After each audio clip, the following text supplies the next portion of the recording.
Ku danna subscribe domin samun naku shirye-shiryen yabanya ɗan Hausa comedy sabon shiri yana nan tafe. Yan uwa Hausawa su gaba ɗaya.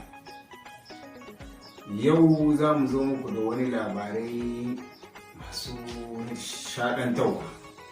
Muna da babban baƙonmu allihuwa wanda aka san shi mai suna Abdulrahman Abubakar Muhammad Yabanya, mai wannan waƙoƙin nan masu nishaɗarwa. Za ku Yabanya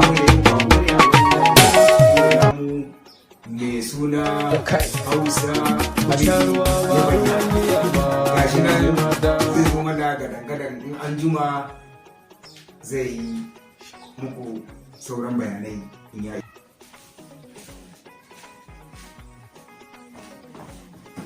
Barka dai, sannu lale da babban bako mai suna Abdulrahman Abubakar Muhammad Yabanya, babban bako a wannan studio namu.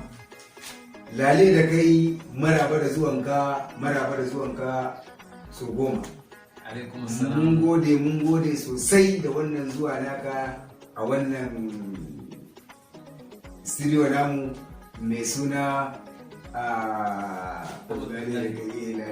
Assalamu alaikum warahmatullahi ta'ala wa barakatuh. Yan kwana abokan arziki na muku fatan alkhairi, kuma ina muku mai barka da warhaka da Allah kamu wannan tasha mai albarka ta Hausa comedy. Su gayyace mu su kaga alhamdulillah ba abin da za mu iya cewa sai dai godiya. Rawa domin samun naku shirye-shirye yabanya comedy.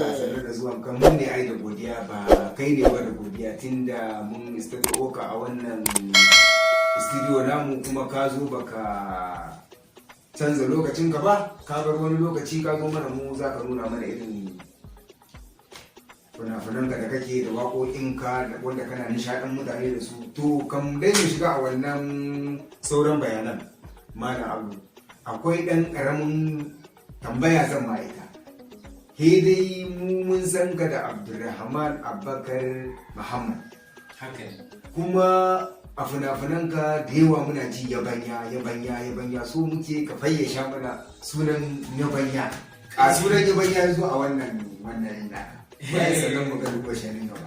Ca, dubun magana, gaskiya ne. So, babu na zan iya cewa da duniya ko ko in ce abokan arziki na gaskiya.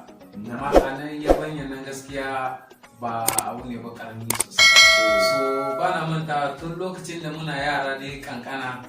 So, wani lokacin dai ka san kamar idan ka tafi jeji tare da kai da babanka ko makamancin dai haka nan, kamar irin ga damana ko ka je wajen noma.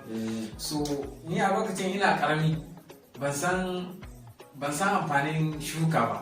To ni ba na bambance tsakanin haki da shuka, ka gane. Misali wannan ya zame kamar dawa ce ko gero ne aka shuka, to ni ba na bambance wannan dawa ce ko gero ne. To sai yanzu in sare haki, sai yanzu in sare hatsi, sai in gyara haki. To abin da ake so kake abin da ake so ba ka sare shi, yawa wanda ba so shi kake sara. So gaji to na Allah ya kama mahaifina da gafar Allah ya masa rahama, Allah kai rahama kabarinsa. So sai ce min a ake amfani da wannan irin noma wanda kake yi, wani iri ne, ya za ka sare amfani kuma ka